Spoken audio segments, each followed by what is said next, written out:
2023년을 준비하는 생존 전략. 장훈석 부사장의 2023년을 대비할 최적의 포트폴리오.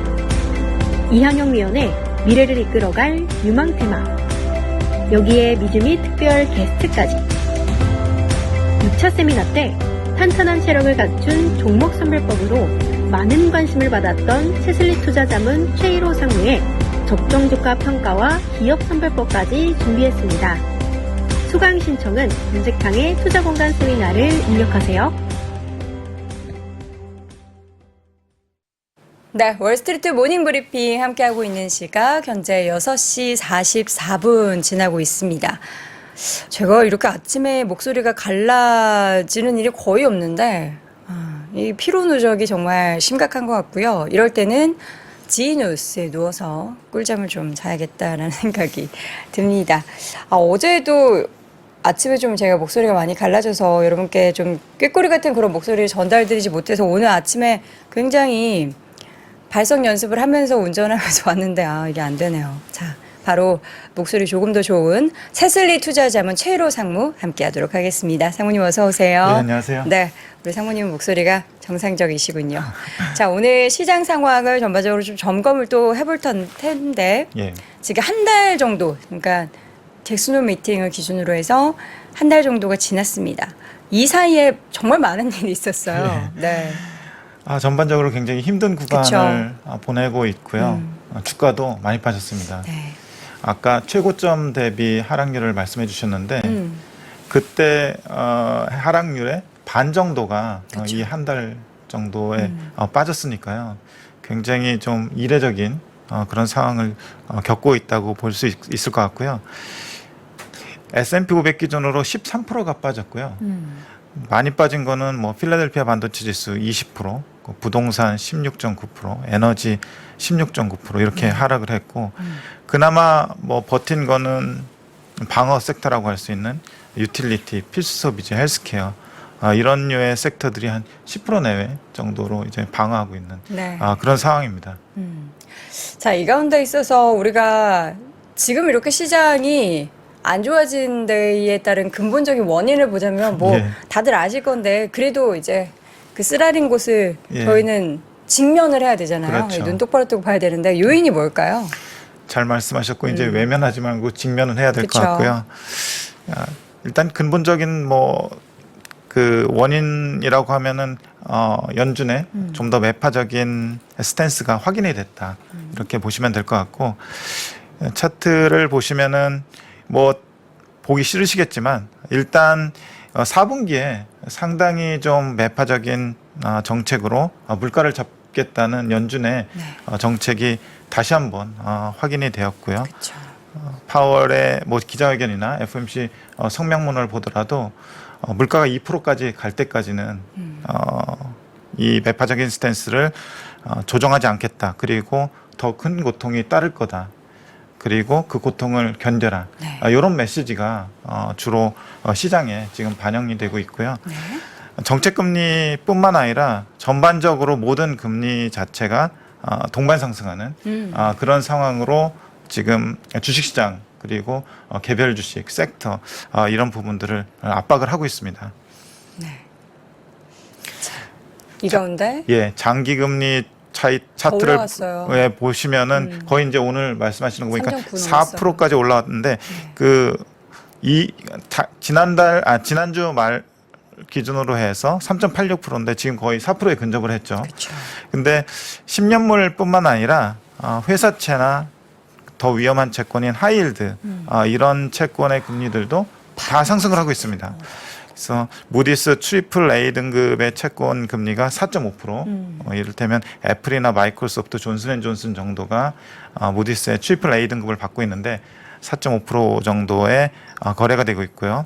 그보다 좀 위험한 BAA 채권은 5.6%, 그리고 하이힐드 채권은 8.84%까지 올라와 있는데 이 하이힐드 채권이 위험한 채권이기도 하지만 전체적으로 금리가 동반 상승하다 보니까 같이 따라 올라가면서 8.84%에 지금 거래가 되고 있습니다. 네. 금리 뭐 전반적으로 사실 시장에서 좋은 걸 찾기는 너무 어려운데 그것 이런 것들이 다 반영된 심리 자체도 많이 지금 얼어붙어 있는 거죠. 예, 그렇습니다. 심리를 나타내는 그 Fear and Greed 인덱스를 보면은 지금 Extreme Fear라고 해서 극도의 공포 국면에 직면해 있고요. 네. 지금 지수를 보면은 18을 기록을 하고 있는데 이 지수가 지난 그 6월 중순에 증시가 급락했던 상황에서 기록했던 17 정도의 수준까지 좀 내려와 있습니다. 그래서 투자자들이 느끼는 공포가 지금 거의 극에 달하고 있다고 보시면 될 것 같고요. 이 공포가 뭐 극에 달았다고 해서 지금 지난번에 제가 말씀드렸던 것처럼 공포를 과감하게 사라 이런 말씀을 좀 드리기는 좀 애매한 구간인 것이 지금 확인해야 될 것이 연준의 매파적인 태도를 바꿀 수 있는 어떤 시그널이나 지표들을 좀 확인하고 가야 되는 그래야 좀 더 자신 있고 의미 있는 스탠스를 취할 수 있는 투자 전략을 취할 수 있는 그런 상황인 것 같습니다.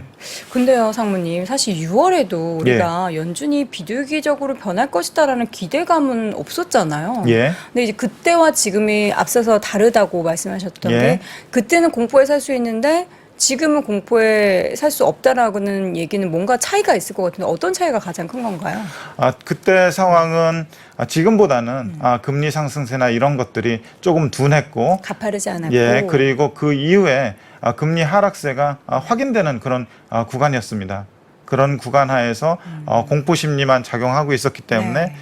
주식시장 전체를 압박하는 금리 상승세가 누그러지면서 그걸 보면서 좀 과감하게 액션을 할 수 있었는데 지금은 상승세가 지금 계속 이어지고 있는 상황에서 그 상승세를 누를 만한 어떤 지표가 좀 나와야지만 주식시장이나 개별 주가도 의미 있는 반등을 좀 보일 수 있기 때문에 지금은 조금 더 신중한 스탠스를 취하는 게 좀 바람직하다고 생각하고요. 물론 이제 기업 단으로 들어가서 그래도 이제 경쟁력 있는 기업이 이런 매크로 환경상에서 많이 빠졌을 때는 분할 매수할 수 있는 그런 어떤 스탠스를 취할 수는 있겠지만 증시 전체를 뭐 과감하게 사라고 하는 거는 조금 좀 신중한 스탠스가 좀 필요해 보이고 약간 지표를 확인하고 가는 그런 상황이 좀 돼야 되지 않을까 싶습니다. 지금 이제 말씀해 주신 것처럼 6월 14일에 10년 만기 국채 금리가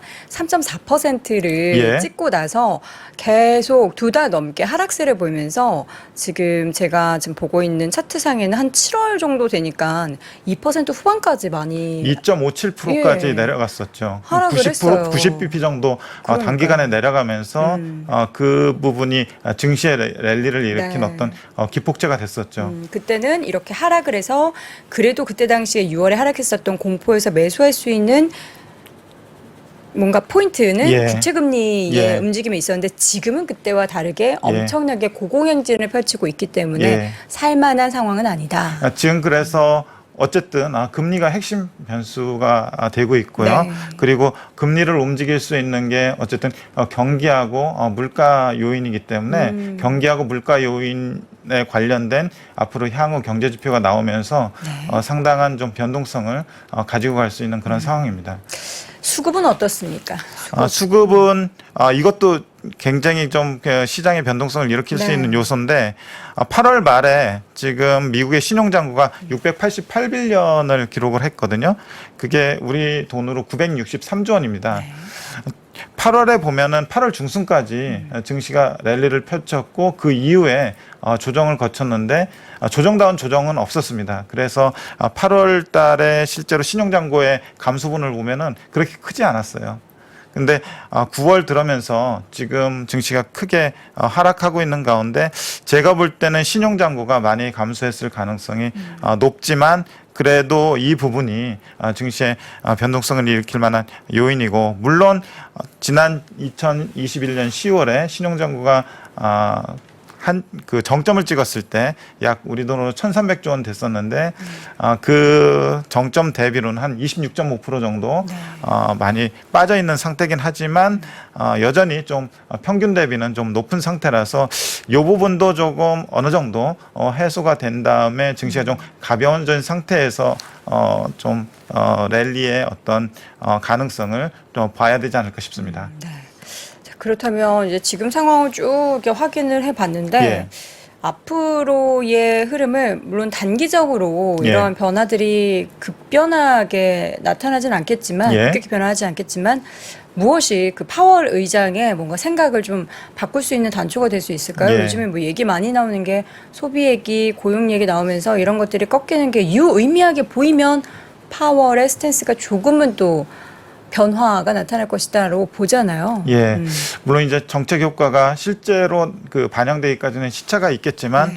그래도 그 지금 연준의 스탠스가 데이터 디펜던스이기 때문에 데이터를 중시하는 그런 정책을 펼치겠다고 하고 있기 때문에 파월이 지금 지난 FOMC나 또 그 기자회견에서 보였던 어떤 태도에서 나타난 어떤 코멘트나 이런 것들을 봤을 때 제가 생각하기엔 한 두 가지 정도라고 보고 있는데 물론 많은 변수들이 있겠지만 그 중에 하나가 임금 상승률이라고 보고 있습니다.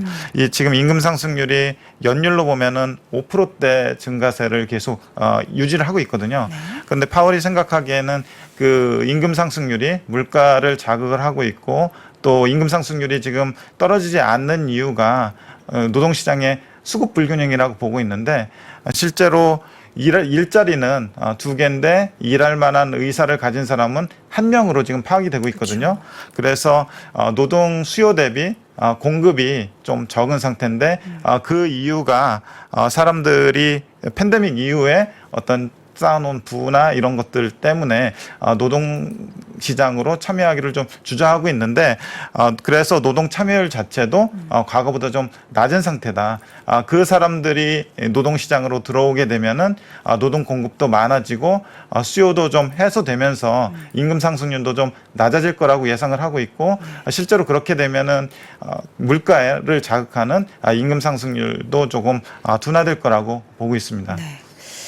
지금 이제 물가 상승을 가장 낮춰야 하는 요인들 중에 하나가 주거 관련한 주택 예. 관련한 비용을 이야기를 하잖아요. 예. 근데 뭐 렌트비 이런 것들 같은 경우에는 이거를 좀 꺾이려면 어떻게 되는 거죠? CPI 중에서 가장 많은 비중을 차지하는 게 네. 주거비였잖아요. 네. 그래서 이 주거비의 그 추세를 파악하기가 좀 어려운데 어저께 나온 기사 중에 하나를 보니까 렌트비의 추이가 지금 피크아웃 할 조짐을 보이고 있다라는 조사가 나오고 있더라고요. 네. 이게 뭐 공신력 있는 데라고 보기는 좀 어려운데 사설 기관인 아파트먼트 리스트라는 기관인데 이 조사에 따르면 9월 렌트비가 월간 기준으로 해서 0.2% 정도 감소했다고 그래요. 이건 굉장히 좋은 시그널이라고 볼 수 있는데 이게 21년 12월 말 이후에 첫 감소라고 하고 있고요. 미국 100개 대도시 중에서 69개 도시의 렌트비가 지금 감소하고 있다고 하고 있습니다. 그래서 9월 CPI는 우리가 10월 중순쯤에 맞이하게 될 텐데 그 9월 CPI는 좀 9월 CPI에서 렌트비 상승세는 좀 둔화될 가능성이 있지 않을까 이런 기대를 가져봅니다. 네. 자, 그러면 지금 상황에서 현재 시장의 밸류에이션을 좀 보도록 하겠습니다. 6월보다는 아직은 그래도 조금 예. 높네요. 예, 6월보다는 아직은 높은데 거의 뭐 6월 수준이라고 볼 수 있을 것 같고요. 6월 기억하시겠지만 6월 중순에 S&P 500 PER 기준으로 15배 초반, 15.3배를 찍었었는데 지금 지난 주말 기준으로 해서 15.6배 정도 기록을 하고 있거든요. 그래서 6월 중순이랑 그렇게 크게 차이는 나진 않습니다. 그리고 역사적 평균이 17배 중반이라는 걸 감안하면은 지금 밸류에이션이 그렇게 비싸진 않은 편인데 다만 이제 실적 발표를 앞두고 있는 상황에서 제가 보기에는 지금 금리가 상승하고 물가가 상승하는 상황에서 그 레벨 자체가 높아진 상황에서 좋은 기업과 나쁜 기업들이 S&P 500 중에서도 차별화가 될 거라고 생각을 하고 있거든요. 그래서 이제 좋은 기업과 나쁜 기업들을 그 애그리게이트 하면은 이 S&P 500 자체의 이익 추정치의 그 아주 큰 상승은 기대하기 어렵지 않을까. 그래서 지금 밸류에이션이 낮아졌다고 하더라도 지수보다는 기업 레벨에서의 접근이 조금 더 유효하지 않을까 생각을 합니다. 그러면 그 가운데 기업을 골라야 되는데 예. 어떻게 골라야 되는 거죠? 예, 기업 선별 포인트는 지금 계속 말씀드리다시피 금리하고 물가가 좀 높아진 단절에 있는 상황에서 그것을 압도할 만한 실적 성장세나 또 그 기업이 너무 자신이 있고 또 현금이 많아서 주주들한테 환원할 수 있는 여력이 많은 기업들 요 두 가지 포인트로 일단은 뭐 접근하는 게 좀 유효하지 않을까. 네. 그 이외에도 좀 많은 포인트가 있겠지만 어차피 안 좋은 매크로 환경을 헤쳐나가기 위해서는 조금 더 그 재무 상태가 좋고 또 실적 성장이 좀 개런티돼 있는 기업들이 좀 비싸긴 하더라도 좀 싸진 구간에서는 접근할 수 있지 않을까 그렇게 생각을 하고 있고요. 12개월 포워드 EPS 계속 이렇게 상승하는 기업 어딘지 뭐 다 아시겠지만 테슬라입니다. 네. 테슬라고 유통 주식 수가 계속 줄어들고 있다는 거는 기업이 이익도 잘 나고 또 현금도 많아서 계속 자사주 매입 서각을 하는 기업이거든요. 이게 애플입니다. 네. 최근 몇 년간 보면은 계속 주식수를 매년 5% 정도씩 줄여나가고 있으면서 주당 순이익 레벨 자체가 주식수를 줄이면서 좀 올라가고 있는 그런 형태를 가진 기업인데 요 두 가지 포인트로 아마 그 기업을 선별하실 때 보시면은 도움이 되지 않을까 싶습니다. 지금 상황에서 상무님 주변에서 이제 나 예. 주식 이제 거의 수익률 난 게 거의 마이너스로 예. 돌아가기 직전인데 이거 다 정리하고 좀 기다려야 되나 하는 예. 질문을 만약에 받으신다면 예. 상무님 뭐라고 답변하시겠어요? 저는 일단은 그 앞으로 그 3개월은 좀 험난한 구간이 될 수 있겠지만 그 이후에는 사실 연준의 정책이 제대로 먹혀든다면 금리 레벨이나 물가 레벨은 떨어질 거라고 생각을 하고 있고요. 아마 3개월이 가장 좀 어려운 구간이 될 텐데 좀 긴 시각으로 보면은 내년 뭐 요 정도쯤 되면은 물가는 낮아져 있고 금리도 낮아져 있을 가능성이 높습니다. 그래서 이 3개월 때문에 뭐 주식을 다 팔고 떠나서 뭐 주가가 더 빠진 상황에서 진입을 하자. 네. 이런 생각보다는 그냥 버티는 게 낫지 않을까 싶습니다. 마이너스 되는 계좌를 보면서 버티고 기다리는 게 더 낫다라는 말씀. 예, 저는 그렇게 생각합니다. 왜냐하면 그 전제에는 일단은 포트폴리오 자체가 약간 견딜 수 있는 그런 포트폴리오인지를 먼저 체크하는 게 중요하고 지금 지수든 그 섹터든 개별 주가든 너무 많이 빠진 상태이기 때문에 그 많이 빠진 상태만으로도 어떤 트리거가 나타났을 때 급반등할 수 있는 여건은 충분히 될 수 있다고 생각을 하거든요. 네. 근데 그 시점이 언제 나올지에 대해서 상당히 불확실한 거죠. 그쵸. 그게 다음 주에 나올 수도 있고 한 달 후에 나올 수도 있고 뭐 석 달 후에 나올 수도 있는데 그렇기 때문에 지금 아까 말씀드린 임금 상승률이라든가 렌트비 이런 변수들을 계속해서 체크해 나가는 그런 과정이라고 생각을 하시면 될 것 같고요. 네. 이 고통 자체가 그 잠깐 동안 단기간 동안 굉장히 아플 수는 있겠지만 견디면은 그만한 결실이 있을 거라고 생각을 합니다. 네. 알겠습니다. 앞으로의 3개월 힘든 시간 예. 앞으로도 우리 상무님 함께 해주시면 예. 감사하겠습니다. 지금까지 찰슬리 투자자문의 최희로 상무 함께했습니다. 고맙습니다. 네, 감사합니다.